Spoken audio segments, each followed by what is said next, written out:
दिल्ली के गजियापुर में ठंड से जबा देने वाली सुबह थी। सड़कें सुनसान थी, हवा में अजीब सी नमी थी। एक आदमी रोज की तरह अपने रास्ते से गुजर रहा था, लेकिन आज उसकी नज़र सड़क किनारे पड़े एक ट्रॉली बैग पर पड़ी।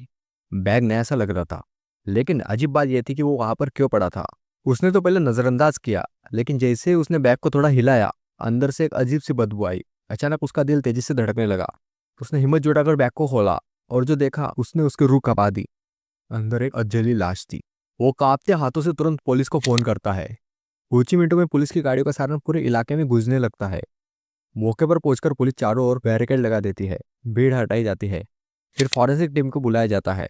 बैग को सावधानी से खोला जाता है, और जैसे ही जीप खुलती है, अंदर का मंजर देख सबकी सांसें अटक जाती है। वो एक 22 साल की युवती की जली हुई लाश थी। लेकिन पुलिस के पास कोई सुराग नहीं था। ना कोई पहचान पत्र, ना कोई फोन, ना ही आसपास कोई गवाह।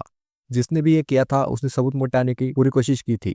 अब पुलिस के पास एक ही रास्ता था, सीसीटीवी फुटेज। क्या कैमरे की नजर कातिल तक पहुंच पाएगी? सीसीटीवी फुटेज खंगालते खंगालते पुलिस को एक सुराग मिला। एक हुंडई वरना ठीक उसी वक्त उसी इलाके में घूमती हुई। ये इत्तेफाक नहीं हो सकता था। बस अब इसी धागे को पकड़कर आगे बढ़ना था। सीसीटीवी में दिखे गाड़ी के नंबर से मालिक तक पहुंचा गया, लेकिन जब पुलिस ने उससे पूछताछ की तो मामला और उलझ गया। ये कार मेरी नहीं है साहब, मैंने कुछ दिन पहले ही उसे बेच दिया था, आदमी ने घबराते हुए कहा। अब पुलिस को नए मालिक की तलाश करनी थी। पुलिस के सामने नए मालिक का नाम आया, अमित तिवारी। 22 साल का एक कैब ड्राइवर, गाजियाबाद में रहने वाला। जब पुलिस अमित के घर पहुंची तो उसके चेहरे की रंगत उड़ गई। उसने खुद को सामान्य दिखाने की पूरी कोशिश की, लेकिन उसके लड़खड़ाते शब्द और पसीने से भीगी हथेलियां कुछ और ही कहानी बता रही थी। पहले तो अमित ने साफ मना कर दिया, मुझे कुछ नहीं पता साहब। लेकिन पुलिस को झूठ पकड़ना आता था। सवालों की बौछार और एक के बाद एक सामने रखे सबूतों ने अमित की हिम्मत तोड़ दी। कुछ ही देर बाद वो घुटनों के बल गिर गया, और उसकी आंखों में पछतावे से ज्यादा डर दिख रहा था। हाँ, मैंने उसे मारा, अमित ने कहा। कमरे में सन्नाटा छा गया। लेकिन कहानी बस इतनी ही नहीं थी, अब असली कहानी शुरू हो रही थी। वो रात जिसने सब कुछ बदल दिया। अमित तिवारी की आंखें झुकी हुई थी, आवाज कांप रही थी, लेकिन सच बाहर आ रहा था। उसने जो कहानी सुनाई वो रोंगटे खड़े कर देने वाली थी। जिसकी लाश मिली वो कोई अजनबी नहीं थी, वो मेरी अपनी चचेरी बहन शिल्पा पांडे थी, अमित ने बताया। कमरे में एक पल के लिए सन्नाटा छा गया। पुलिस वाले एक दूसरे का चेहरा देखने लगे। चचेरी बहन? लेकिन फिर दोनों के बीच ऐसा क्या हुआ कि बात मर्डर तक पहुंच गई? अमित ने बताया कि शिल्पा और वह पिछले 1 साल से लिव इन रिलेशनशिप में थे। बाहर से देखने पर वो एक जोड़े जैसे लगते थे, लेकिन अंदर ही अंदर ये रिश्ता सड़ रहा था। शिल्पा शादी करना चाहती थी। अब बहुत हो गया अमित, या तो मुझसे शादी कर लो, वरना मैं तुम्हें और तुम्हारे पूरे परिवार को झूठे केस में फंसा दूंगी, शिल्पा कहती है। ये कोई पहली बार नहीं था जब उसने ये धमकी दी थी, लेकिन इस बार बात कुछ ज्यादा ही आगे बढ़ चुकी थी। 25 जनवरी रात का वो मंजर। रात के करीब 11 बजे अमित घर लौटता है, लेकिन होश में नहीं था। उसकी सांसों से शराब की तेज महक आ रही थी। लड़खड़ाते कदमों से वो अंदर आया, और जैसे ही दरवाजा बंद हुआ शिल्पा उस पर टूट पड़ी। तुम फिर से पीकर आए हो? अमित ने कोई जवाब नहीं दिया। उसने अपने जूते उतारे और बिस्तर पर गिरने की कोशिश की, लेकिन शिल्पा ने उसका हाथ पकड़ लिया। अब तुम मुझसे भाग नहीं सकते अमित, शादी करनी ही होगी तुम्हें। अमित ने आंखें घुमाई। उसे शिल्पा की ये बातें सुनकर झुंझलाहट होने लगी थी। तुम हर दिन वही रोना लेकर बैठ जाती हो, समझ नहीं आता क्या? मैं शादी नहीं करना चाहता, अमित ने कहा। लेकिन शिल्पा चुप नहीं हुई। उसकी आवाज अब और ऊंची होने लगी। अगर तुमने शादी नहीं की तो मैं पुलिस में जाऊंगी, बलात्कार का केस करूंगी, तुम्हें भी जेल होगी, और तुम्हारे पूरे परिवार को इसमें घसीटूंगी। ये सुनकर अमित का गुस्सा फट पड़ा, उसका सिर भन्ना गया। तू करेगी पुलिस में केस? शिल्पा ने सिर उठाकर अमित को घूरा। उसे पता था कि इस बार उसने अमित की कमजोर नस को पकड़ लिया है।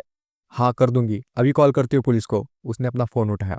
अमित को कुछ समझ नहीं आया, उसके हाथ अपने आप आगे बढ़े। उसने झपट कर शिल्पा का गला पकड़ लिया। शिल्पा ने खुद को छुड़ाने की कोशिश की, लेकिन अमित का गुस्सा अब किसी तूफान में बदल चुका था। उसकी उंगलियां शिल्पा की गर्दन पर कसती गई। शिल्पा का हाथ पैर मार रही थी, झटपट आ रही थी, लेकिन अमित को अब कुछ महसूस नहीं हो रहा था। कुछ ही सेकंड में उसके शरीर की हरकत बंद हो गई। उसकी आंखें खुले रह गई, लेकिन उसमें अब कोई सवाल नहीं था। अमित ने अपने हाथ धीरे से हटाए। उसकी सांस तेज चल रही थी। ये क्या कर दिया मैंने? कमरे में अब सिर्फ सन्नाटा था, और बिस्तर पर पड़ी शिल्पा की लाश। अमित के हाथ कांप रहे थे। शिल्पा अब इस दुनिया में नहीं रहती, लेकिन उसकी लाश उसकी सबसे बड़ी मुसीबत बन चुकी थी। अगर किसी को पता चल गया तो वो सीधे जेल में होगा। उसका दिमाग सुन हो गया। तभी उसे सिर्फ एक ही नाम याद आया, अनुज कुमार। अनुज उसका सबसे करीबी दोस्त था, और अमित जानता था कि इस मुसीबत से निकलने के लिए उसे किसी की मदद की जरूरत होगी। उसने अनुज को कॉल किया। आवाज में घबराहट थी, लेकिन उसने सिर्फ इतना कहा, भाई एक दिक्कत हो गई है, तुझे तुरंत आना पड़ेगा। कुछ ही मिनटों में अनुज पहुंच गया। जब उसने घर के अंदर का नजारा देखा तो उसकी आंखें फटी रह गई। साले तू पागल हो गया क्या? अब क्या करेंगे? अमित ने अपनी घबराहट दबाते हुए कहा, लाश को ठिकाने लगाना होगा। जल्दी से प्लान बन गया। सबसे पहले दोनों बाजार गए और एक ट्रॉली बैग खरीद लाए। फिर दोनों ने मिलकर शिल्पा की लाश को उसमें ठूस दिया। दिल्ली में ज्यादा रिस्क होती है, हमें इसे बॉर्डर पार ले जाना होगा, अमित ने कहा। प्लान साफ था, दिल्ली से बाहर जाकर किसी सुनसान जगह पर लाश को ठिकाने लगानी थी। लेकिन किस्मत उनका साथ नहीं दे रही थी। 26 जनवरी का दिन था। दिल्ली में हर जगह सुरक्षा चौबंद थी। पुलिस हर गाड़ी की चेकिंग कर रही थी, हर बॉर्डर पर बैरिकेड्स लगाए थे। साले ये तो हमसे हो ही नहीं पाएगा, कहीं पकड़े गए तो गेम ओवर, अनुज ने घबरा कर कहा। हर रास्ता बंद था। अब उनके पास कोई और चारा नहीं था। गजियापुर में एक सुनसान इलाका देखकर उन्होंने ट्रॉली बैग को वही फेंक दिया। लेकिन एक डर अब भी उनके सिर पर था।